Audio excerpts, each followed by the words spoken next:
खुलुमबाय आं सिबिरानि ब्रह्म नोंथांमोनखौ आंनि sbbodonews चेनेलाव गासैखौबो बरायबावनाय थाबाय नोंथांमोननि थाखाय आं गोदान मोनसे भिडिअ लानानै फैबावबाय अन्नानै भिडिअखौ जोबजासिम नायलांदो दिनै रायजोआव गोदान SOP ओंखारगोन बे गोदान SOP नि गेजेरजों माखासे जिल्लाफोराव गोख्रोङै आयेन बानायनाय जागोन होननानै फोसावदों आसामनि गाहाय डक्टर हेमन्त बिश्व शर्मा बिथाङा आसामाव गुबैयै मोननै जिल्लाफोरावनो COVID-19 नि गोसारनाया गाज्रिसिन होननानै फोरमायथिदों जिल्लाफोरा जाहैबाय जरहाट आरो गलाघाट बे मोननै जिल्लानि अनगायैबो शिबसागर लखिमपुर आरो डिब्रुगड़ जिल्लाफोरावबो COVID-19 नि गोसारनाया गोबां होननानै फोरमायथिदों बेनिखायनो दिनै ओंखारनो गोनां SOP आव बेफोर जिल्लाफोरनि थाखाय गोख्रों आयेन फोसावनानै होनाय जागोन आरो बेफोर जिल्लाफोराव COVID-19 नि गोसारनायखौ होबथानो हायोब्लानो आसामाव मोजां थासारिया फैगोन होननानैबो फोरमायथिदों बिथां डक्टर हेमन्त बिश्व शर्माया लोगोसे फोरमायथिबावनाय बायदिब्ला सानसे सिगां रायजोआव 2300 गोदान COVID-19 पजिटिभ केस मोननाय जादोंमोन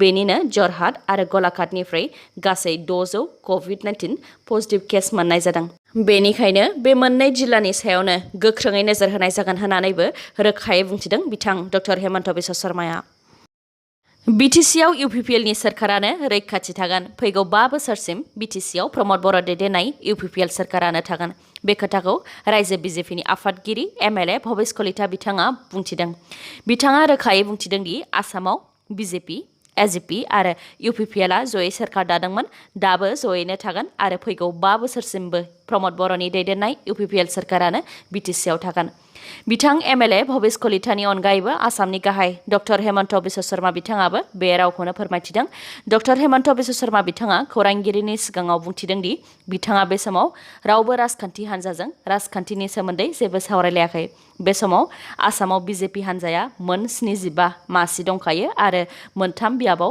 बाइ इलेक्शन जानो थांगासिनो दङ बे समाव मेजरिटिनि थाखाय जेबो मासिनि गोनांथि गैला होननानैबो रोखायै फोरमायथिदों बिथाङा मख'नो गोनांदि दासान्दि खौराङाव मोनबाय थानाय जादोंमोन दि BPF हान्जाया BJP हान्जाजों गोरोबहैनो थाखाय इसिङारि सावरायलायबाय थानाय जादों होननानै जायखौ खोनानानै गोबां रायजो राजाफोरनि गोसोआव गुलाय गुजाय साननायफोरा सोमजिखांदोंमोन सिगांनि समाव बिनि सोमोन्दै BJP दोलोनिफ्राय जेबो रोखा फिननाय फैयाखैमोन नाथाय दा BJP दोलोनिफ्राय रोखा फिननाय फैबाय रड एक्सिडेन्ट जानायजों जायगायावनो सासे सुबुंनि जिउ खहा मुङा गलक बसुमतारी 49 बोसोर बैसोनि बे जाथाया बाक्सा जिल्ला तामुलपुर पुलिस थानानि सिङाव थानाय गरेश्वर सकआव मैया सानजौफुनि फ्राय 1:30 रिंगासोआव जादों जाथायनि सायाव पुलिस बिफाना फोरमायथिनाय बायदिब्ला AS 287253 नंनि स्कुटिजों गलक बसुमतारीया अफिसनिफ्राय गावनि न' फारसे थांगासिनो दंमोन बेयावनो एखे लामाजों खारनाय गंसे डाम्पार गारिया हरखाबै ब्रेक लानानै होनायाव बिथां गलक बसुमतारीनि स्कुटिया डाम्पारनि साखा सिङाव हाबसनहैदों आरो बे जाथायजों गलक बसुमतारीया जायगायावनो जिउ खोमानो गोनां जादों जाथायजों जिउ गोमानाय गलक बसुमतारीखौ तामुलपुरनि बारायगावनि होननानै सिनायनो हानाय जादों जाथाय जानाय लोगो लोगोनो तामुलपुरनि पुलिस बिफाना जाथायथिलियाव फैनानै नुजाथिफैदों आरो बिथां गलक बसुमतारीनि गोथै देहाखौ पस्टमर्टेमनि थाखाय दैथायहरनाय जादों जिउ गोमानाय गलक बसुमतारीखौ नलबारि एग्रिकालचार बिफानाव साख्रि मावोमोन होननानैबो मिथिनो मोननाय जादों लामा गाज्रिनि थाखायनो बेबायदि जाथाया जानो मोन्दों होननानै ओनसोलनि रायजो राजाफोरा फोरमायथिदों मेट्रिक आरो हायार सेकेन्डारि जोबथा आनजादनि फरायसाफोरनो मार्क होनायनि सायाव आसाम सोरखारा इभालुएसन फर्मुला फोसावनायनि उनावनो गोजोननाय गैयै फोरमायथिदों गोबां फरायसा आफादफोरा मैया आसाम जातीयवादी युवा छात्र परिषद AJYCP नि आफादगिरि राणा प्रताप बरुवानि दैदेननायाव आसामनि सोलोंथाइ बिफाननि मन्थ्रि डक्टर रनज पेगु बिथांजों सावरायलायनाय जादोंमोन बे सावरायलायनायनि गेजेरजों इभालुएसन फर्मुलानि माखासे दफाफोरखौ नायबिजिरफिननो खावलायदों बिथांमोनहा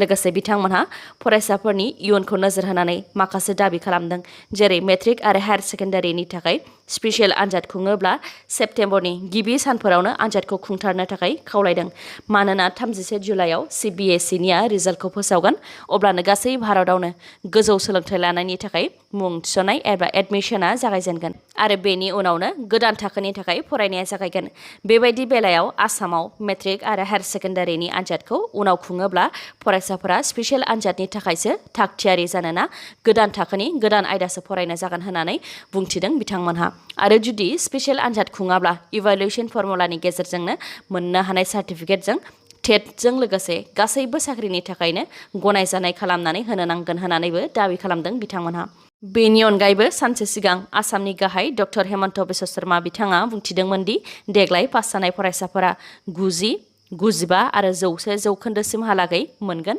मानोना माखासे नाम्बारखौ फरायसालिखौ होनो हानायनि गनायथि होदों। बेनि सायावबो एजेवाइसिपिआ बुंथिदों दि रावबो फरायसाफोरा जाहाथे मोननो गोनांनिख्रुइ बांसिन मार्क मोननो हाया आरो बेनि सायावबो नेमखान्थि बानायनो खावलायदों सोलोंथाइनि मन्थ्रि डक्टर रोनोज पेगु बिथांखौ। जाख्ल'नायनिफ्राय उदां जानो थाखाय जों साफ्रोमबो सांग्रां जानो नांगोन। बेनिखायनो रायजो राजाफोरखौ मदद होनो थाखाय खावलायहरदों आसामनि मन्थ्रिफोरा। आसामनि गाहाय डक्टर हेमन्त बिश्व शर्मा बिथाङा जाख्ल'नायनि हेंथायै गोख्रों राहा लानो थाखाय आखायाव लादों, जायनि थाखाय आसामनि मन्थ्रिफोराबो जाख्ल'नायनि हेंथायै खामानि मावनो आखायाव लादों। स्टेट रेभिनिउ एन्ड डिजास्टार मेनेजमेन्टनि मन्थ्रि जगेन महन बिथाङा रायजोआव जाख्ल'नाय उदां खालामनो थाखाय रायजो राजाफोरखौ मदद खालामनो थाखाय खावलायहरदों। बिथाङा गावनि फेसबुक पेजनि गेजेरजों WhatsApp नाम्बार फोसावदों। नाम्बारा 9394939055। खेबसे बुंबावनि 9394939055। जायखिजाया बिफानावनो जाख्ल'नाय आरो बिथांनि बिफाननि सिङावबो बिथां मिथियालासे सोरबा जाख्ल'नाय खामानि मावदोंब्ला बेनि खौरांखौबो फोसावजानाय WhatsAppनि गेजेरजों खौरां हरनो हागोन होननानै फोरमायथिदों। बेनि उनाव DC, SDO, सार्कल अफिसार आरो जायखिजाया बिबानाव थानाय अफिसारफोरखौ बेनि सायाव नायबिजिर होनानै दायनिगिरि फोरमान जायोब्ला बेनि हेंथायै गोख्रों राहा लानाय जागोन होननानैबो फोरमायथिदों बिथाङा। बेनिखायनो जाख्ल'नायनि हेंथायै गसंनानै सोरबा जाख्ल'ग्रानि फोरमान दङब्ला होखानाय WhatsApp नाम्बारनि गेजेरजों खौरां हरनो थाखाय खावलायदों बिथां मन्थ्रि जगेन महना। मन्थ्रि जगेन महननि अनगायैबो पन्चायत एन्ड रुरेल डेभेलपमेन्टनि मन्थ्रि रन्जित कुमार दास बिथाङाबो जाख्ल'नायनि हेंथायै गोख्रों राहा लानो थाखाय आखायाव लादों। साननैसो सिगां पन्चायतनि 14थि फाइनान्सनि गेजेरजों लामा बानायनाय आरो प्रधान मन्त्रि आवास योजना PMAY बिथांखिनि गेजेरजों न' लुनायफोराव रां जाख्ल'नायनि खौरां मोनदोंब्ला खौरां हरनो हागोन होननानै फेसबुक पेजनि गेजेरजों पस्ट खालामदोंमोन बिथाङा। बेनि उनावनो गोबां गुबुन गुबुन जायगानि रायजो राजाफोरा खौरां हरदों होननानै फोरमायथिदों बिथाङा। बिथां रन्जित कुमार दासआ फोरमायथिनाय बायदिब्ला PMAY बिथांखिनि गेजेरजों मुलाम्फायारिफोरनो न' लुनानै होनायाव गोबां जाख्ल'नाय जादों।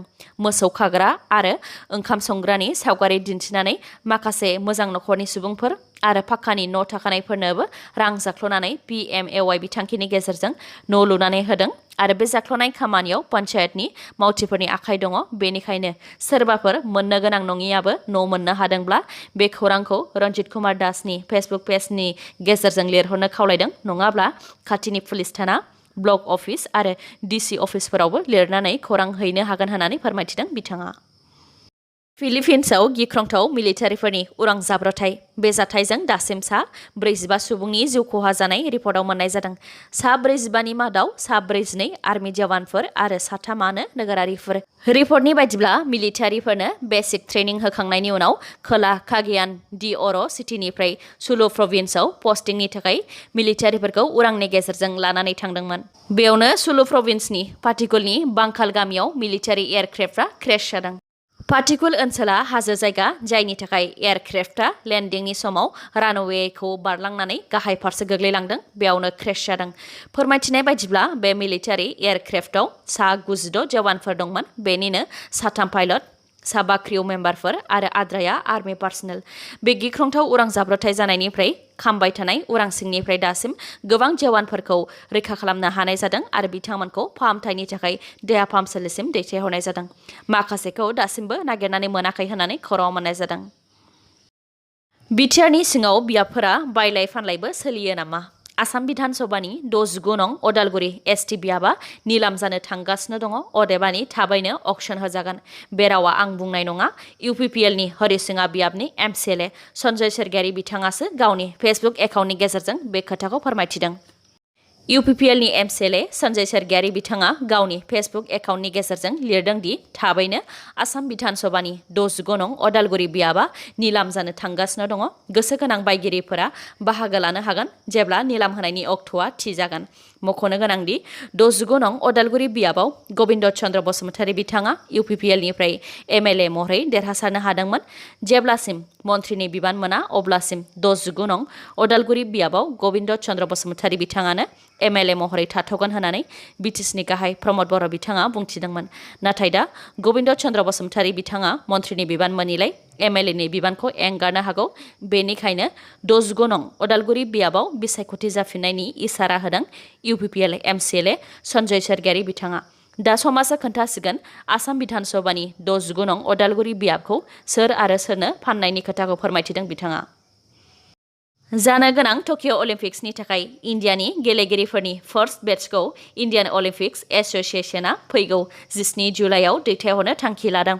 इन्डियान अलिम्पिक एस'सिएशननि आफादगिरि नरेन्द्र बात्रा बिथाङा बुंथिनाय बायदिब्ला इन्डियान एथलेट्सनि फार्स्ट बेट्चखौ टकिअ अलिम्पिक्सनि थाखाय समनि सिगांनो टकिअआव दैथायहरनो थाखाय थांखि लानाय जादों।